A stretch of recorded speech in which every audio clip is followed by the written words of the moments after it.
Hello and welcome to another Hearts Podcast episode. We are recording Season 4, Episode 11, Professionals and Tensions.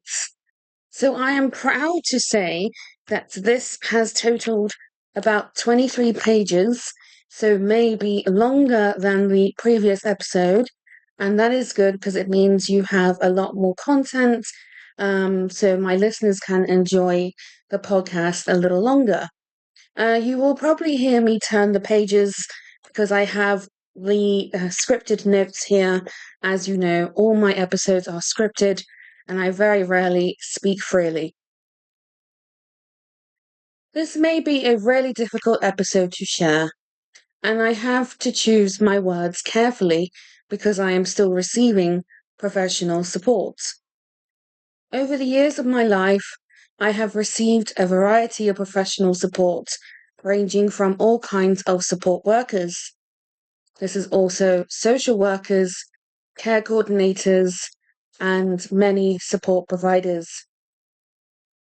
It was not until I was 11 or 12 years of age where I first started receiving support, and that was because my mother decided I should go into care for additional 24/7 support. Now that I am 28, almost 29 years old, I still continue to receive support to this day, and I have been receiving it for about 17 years of my life, thereabout. I have met many interesting people ranging from housemates to support workers and support providers. And with my additional power of receiving support is being educated with HSC level 1, and sometimes that could be really difficult to know where I stand as I am able to do safeguarding as well. As I am getting older, I feel that I do not need as much support as I used to because I am very independent. When I move into my second flat, which will hopefully be my last, I will reduce my support hours even more to 5 hours, so I will receive 1 day a week and still have my independence to fall back on. Unfortunately, in this place, I can only have the minimum of 10 hours to continue living here. But I'm going to be preparing to move within the next year or so. Every support provider will have their flaws, and while any client can complain about their services, they need to be mindful of how much complaining they do, as many formal complaints is going to affect their business.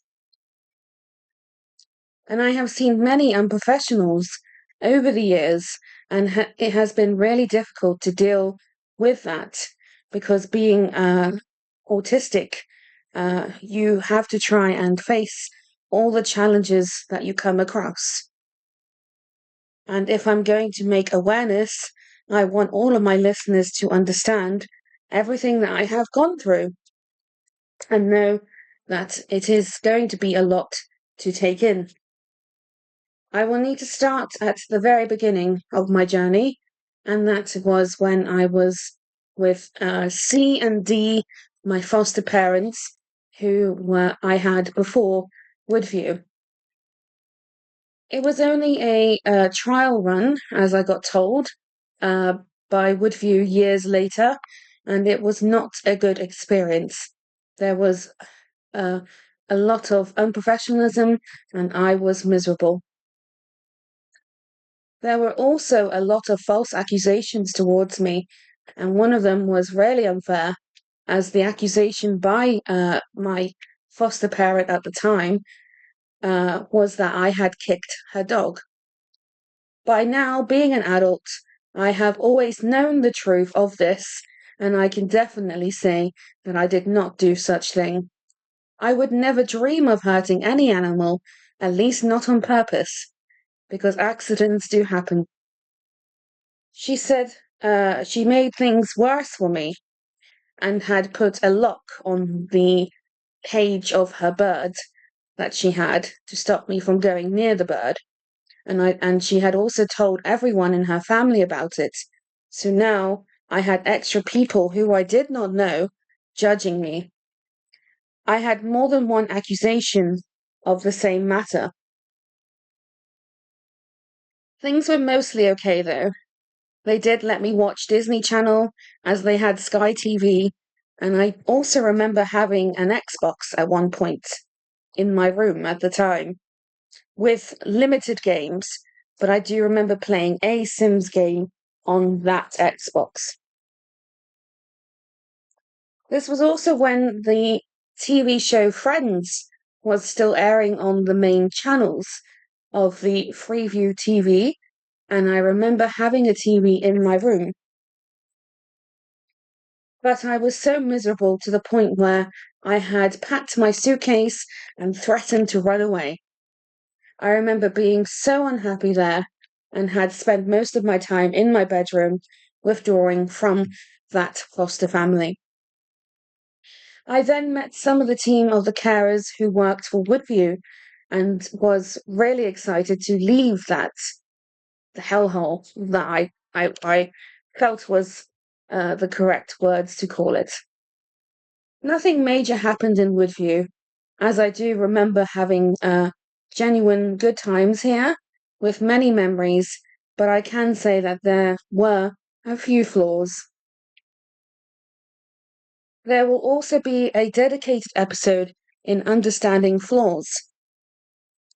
I always do additional episodes to sum up the chosen topics that I feel I need to talk about.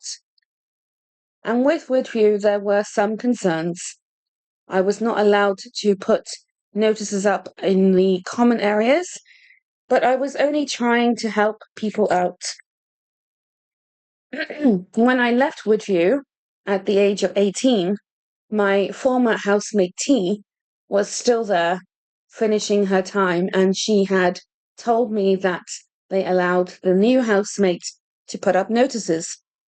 So why was I treated unfairly? I honestly feel like everyone I come across has high expectations of me in regards to how I should behave. Sorry. But I think people often forget that I do suffer with mental health, and that can often be why I behave the way that I do, and it's not an excuse, it's a fact. At the time, T was my housemate after C had left. T was allowed to have cooked foods for her breakfast, like spaghetti bolognese, but when it came to me, I was not allowed cooked foods, and I had to have traditional foods like cereal and toast. I was not even allowed to have eggs. And I think I was pretty treated. Now, I was partly treated differently, sorry, because of my weight that I have gained over the years, developing from growing up in South Africa. There was a matter of concern where we were on holiday, and this was one of the first holidays we did together. And I had expressed to one of the carers at the time that I felt like running away because I was not in the best of mental health states during that holiday. She had then aggressively and very harshly grabbed hold of my arm, and it hurt a lot. It did not occur to me at the time to talk to the manager about that, as I was not sure if that was abuse. I wasn't actually going to run away. I was not keen on that carer and hated it whenever she was assigned to me. I remember her being very judgmental to me as well, because there was a time where we went to a cafe one day having tea, and I expressed that I wanted to change my name because Kaylin is not a very common name in the UK, and I have never met many people. I have met, sorry, many people who are unable to pronounce it or even spell it for that matter. And I don't understand why it is difficult. And my name also resembles to the British version of Caitlin. I thought about what name I wanted to change it to, and at the time I was very fond of the name Susan. And instead of showing her support or questioning me, she laughed at me instead, which really hurt my feelings. Sorry, my throat's a bit. Yeah, I've got to clear my throat a lot. After being with C and D, my foster parents, I did have some early signs in how professionals can treat others they care for, which then makes it very unprofessional. But I did not take it to account until I was educated in health and social care level 1 years later. After leaving WV Woodview at the legal age of 18, I was able to attend my leaving party, which they had organized for me, especially as I had been one of their committed residents. It was really awkward at the Woodview at one point because my housemate T and C, another C, had actually run away from the property and the police were called in search of them. This had greatly provoked my anxiety because I knew that the law was then involved. And then the day after the event, my housemate T decided to then announce to me that she had slept with two men who I assume was older than her. This made me very uncomfortable, and of course, I judged her. And the carer that was there at the time said that's nothing to be proud of. That same carer, I had found out from T that she did not like me. And I think it's because I had said to her that she needed to have a workout DVD. Now, I'm going to say that that was probably my Asperger's that I had not long been diagnosed with. Regardless, whatever the reasons are to why she doesn't like me, I'll never know because it has to do with me. Woodview was my most lived home, totaling 5 years of my life, and I had some of the best memories of this place. Sadly, I did not save all of the photos to everything I did with them, so some of them only exists in my memory on top of the things that I did do there. But I can list a few things that I am proud of living at Woodview. I did my Girl Guides here, and when we did the promise of Girl Guides, we did it at the top of the church tower, which was in the town next to us. And I won't share the name of the town for safety reasons. I remember having 2 driving lessons to be a part of the legal age, which is 17, as far as I know for the UK. And then after 2 sessions, I decided it was not for me. I also did regular horse riding for the first time ever in my life. And I achieved many swimming lessons. I believe this is where I continue to swim, and thus I am a strong swimmer, but I don't think I should test my swimming abilities as to how far I can go with swimming skills. But back then I was very active and did with my swimming, I do withhold a very painful memory, and that was doing a first ever belly flop, and that was so painful. I do the occasional swimming as long as their floats are available because I do like to have the reassurance of holding on to something while swimming, especially if I'm going to go towards the deep end. And now I'm not 100% sure if I almost did because this has happened years ago, but I think I almost drowned again during a swimming session when I was at Woodview because I was swimming right, and for some reason it was really difficult for me to grab onto the wall of the pool. But if it hadn't been for one of the gentlemen that was swimming near me at the time, um, I don't know what the outcome would have been for that situation. and maybe I might not be here today. Who knows? But yes, even a good swimmer can drown.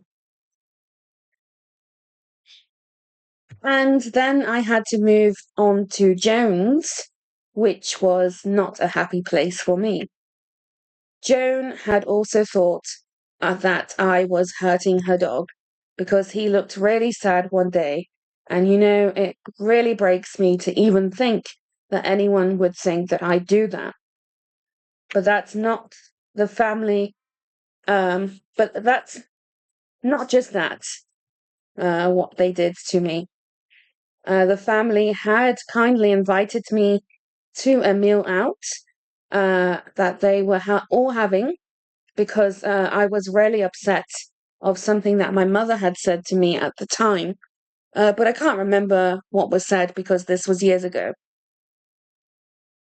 I believe I was, as I'm getting older, sorry, it's still relevant, but I believe as I am getting older, age 28, when writing this, sadly I have lost some of my memories because that's what happens when you get older. I want to be able to log and document everything before my last breath because my memory will maybe be worse when I am old and grey by 2097, and that will be when I reach 100 years old. Later that week, I had to hear it from my social worker that it was rude of me to have ordered a different drink to the others who came because it was not a refill drink. Okay, well, I'm not being funny, but that was not my fault at all. First of all, I am not a huge fan of fizzy drinks, and refill drinks are usually fizzy drink options. Secondly, they did not tell me that refill drinks were the only thing I was allowed to order at the time. Why couldn't they have told me instead of me hearing it from my social worker who worked with me then? And it did not occur to me to even think about ordering squash, which is a very cheap drink. Then it came to an opportunity for me to live in their studio flat above their garage, and that was to have full independence. I got told that I needed to make an effort to see Joan, and I had to see her daughter when I needed to top up my electric. Back then, I had such an obsessive, stressful sort of friend who would not stop ringing me until I answered, and I hated it. And when I did it to her one day, it wouldn't end well. Basically, if I did it to her, but eventually, I got so sick of her ringing me constantly to the point where I told her to fuck off. And my carer's daughter's husband knocked on my door and asked me to watch my language because his son was in the garage with him.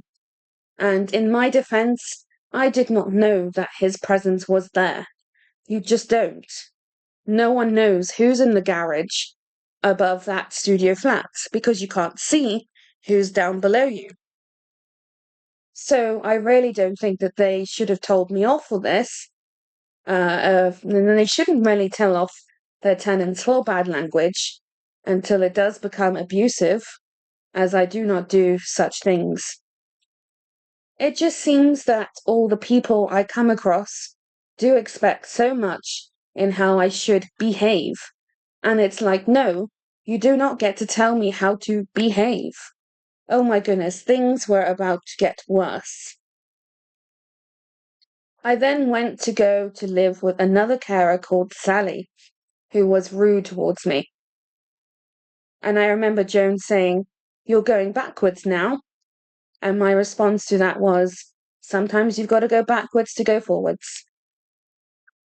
Really, I just needed temporary stay somewhere while I was still young and did not want to be homeless. So Sally, who was miserable, did rescue me in that situation, but she did have a lot of high expectations. I had to be home every night before 11 p.m., so it was like a curfew in a way. Um, and with both Joan and Sally, I did not have my own key to get in. I don't know, I've never really asked why I don't have my own key. It just doesn't make any sense. Though I did like one of Sally's daughters, as she did help me one day when I was lost at what house it was on the way home from my day out. I will never know who Sally was talking to, but Sally was always on the phone to someone about my actions, whether or not they are good or bad. And I'm like, does she need to help? Does she need help with her job? Why is she even a carer if she needs help herself? Isn't it breaching confidentiality by being on the phone to someone about me? Unless obviously it's my social worker, then that is a different story. um, my social worker at the time was very useless at her job because when I told her something upsetting about what Sally had said to me, saying once, "I am sick of you," she responded with, "I don't believe you." And then I'm like, "What? You think I'm a liar or something?" This is why a lot of the time I had spent all of my time in my bedroom. My bedrooms in all of my homes are my safe zones in whatever I am going through and need an escape from. Sally had also made a remark on my culture at the time in front of everyone of her children and possibly other housemates and her grandchildren too, and said they knew a South African once who was quite rude. And I was like, what has that got to do with me? Because I'm South African, you think that I am rude too? How dare you disrespect my culture? But I did not say anything about that to Haley, my social worker, because I knew that she would not believe me on that as well. So I kept quiet. But I made it very clear that I was not happy at home and that I wanted to move. And it was not long until I found Garland support. At first, I loved Garland support. Unfortunately, the bitch Sally came with me to see the place I had looked at because she was very nosy. And no, she did not want to actually help. Before I continue with Garland support, I also want to say that one thing that was absolutely disturbing with Sally was that she always wanted to know about my ex-friendship with Rachel, and she literally wanted to know everything. Then one day, Rachel had asked me to keep private from her and not tell Sally everything, and Sally weirdly got upset and cried to her husband. Her husband was the worst. He then blocked my passage from the kitchen to my bedroom and was like, "I will not have my wife in tears." And I did not say anything because that was upsetting me. And in my head, I was like, how dare you not respect my privacy wishes? And everyone is entitled to privacy, whether or not it's liked or not. But I was really glad when I moved to the second house of Garland support, because then Sally did not see that one, and I was able to have complete privacy. When I was with Garland support, I had so much freedom that took me a while to get used to. Whenever I wanted to do something, I would always ask if I was allowed to, and they would respond with yes. I eventually stopped asking because I got used to my freedom. It was really nice there for a while, but then you soon get used to how they work and then it led to me moving out to my first ever independent apartment. The first house that I lived at in Garland Support will be a big part of my life. It was where I lost my virginity, and also I found my first relationship much later. In that house, it was also haunted. They haunted the top bedroom, which had access to their attic. And I always felt like I was being watched.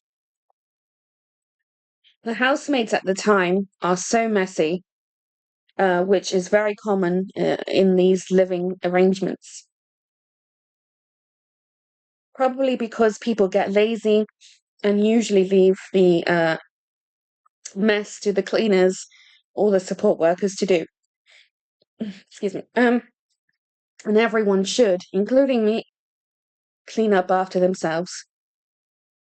I remember I had an argument with one of the housemates at the time and another resident in the same company but different house. And I just felt like they were being very cocky. Well, it's not meant to be liked, saying that. And I was only trying to get them to change their tone. So that did not happen because they chose not to. And I remember getting my first ever written warning from the managers at the time for apparently abusing their on-call number, which is for emergencies only and out of hours. But at the time, I was really worried because it had been hours since I heard from my ex-friend Rachel, but it turns out that she had her phone turned off. And of course, at the time, I wasn't sure how to handle the situation, even though it had happened once before in the studio flat at Jones. I had very little technology then, and I was on the wrong benefits. And so Garland was good enough to help me get on the right one so that I could survive independently. And I think I did had one more day trip with Rachel, which was to go to one of the local beaches. And then I can remember that that trip was not happy as I wanted to get away from her. And then later that led to the friendship ending. I remember at Garland I had received, oh yes, sorry, I've just repeated myself. Um, but that friendship was for years and it was possibly ending. So I was finding it very hard to come to terms with that. I felt that even though it helps most people with certain things, counseling and therapy were not going to help me at the time.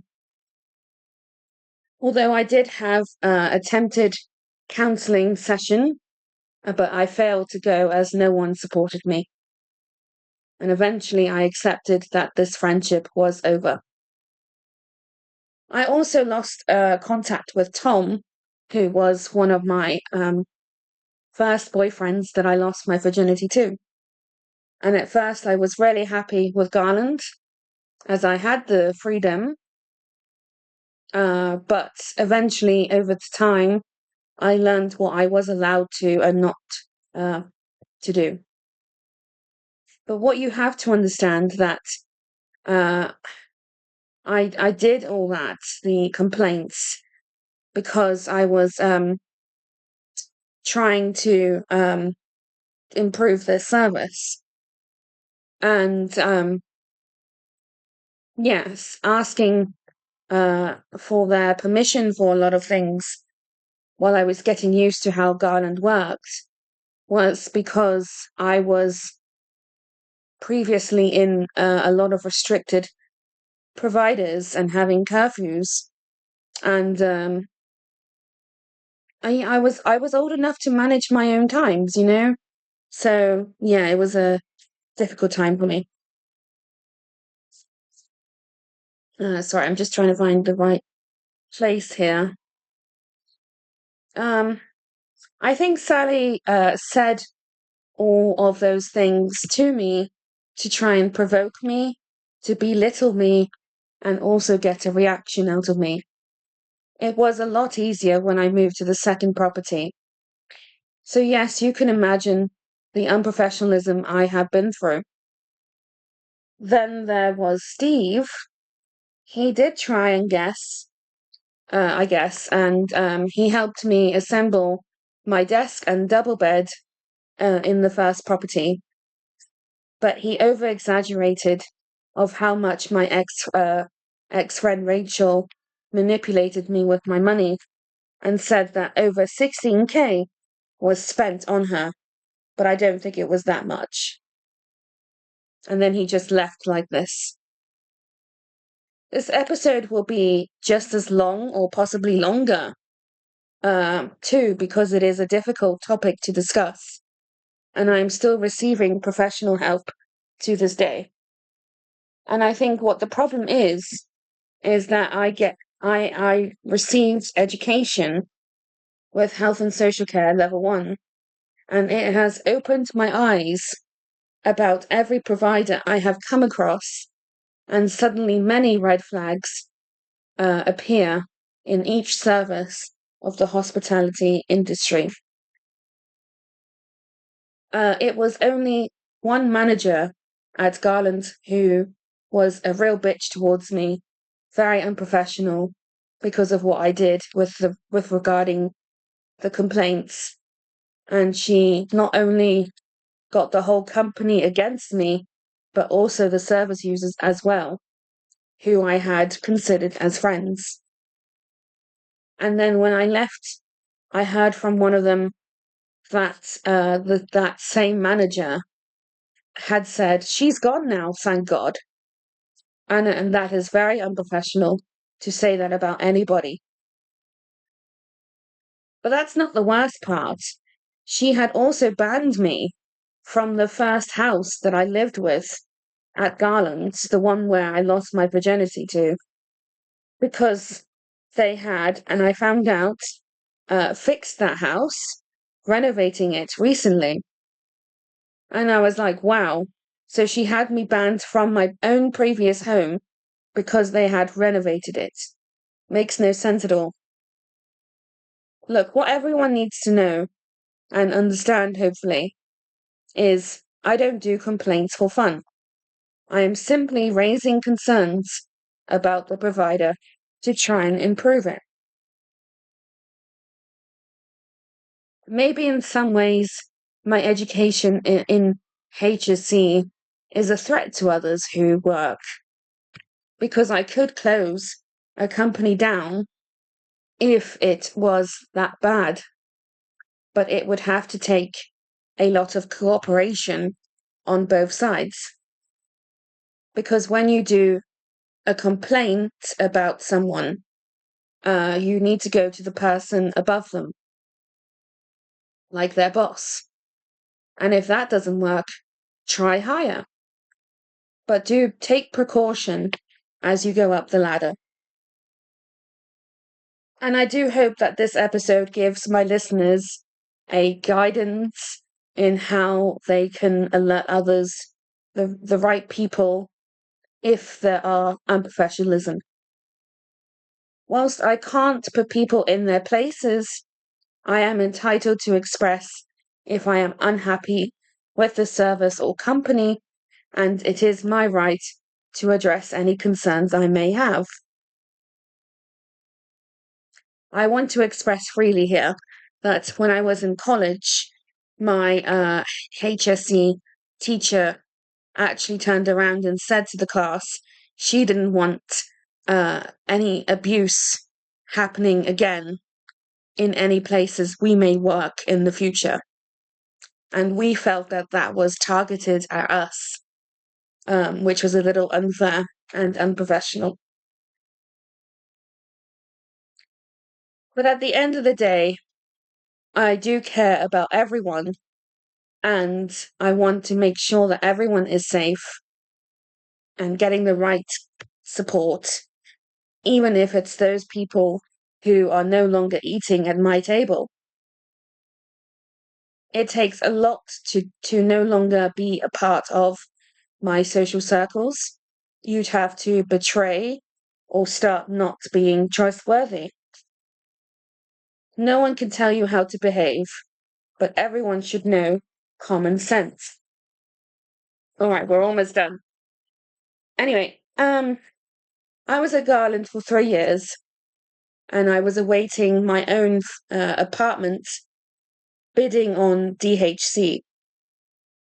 Things take time, and Garland were not patient or respecting the fact that it was taking so long to get an apartment. And later I found out, um, the two things that I just told you about that manager was when I found out about it in the apartment. Now you understand that I am very cautious with what I share about things to professionals because a lot of extreme judgment can happen. 2 years ago, as I do this in 2026, I left hospital after being labeled as delusional. But what everyone needs to learn is that I am a content creator. I have a community with almost 50 members, so yeah, we are pretty big. And I have learned a lot about how not only content creation works, but how professionals work.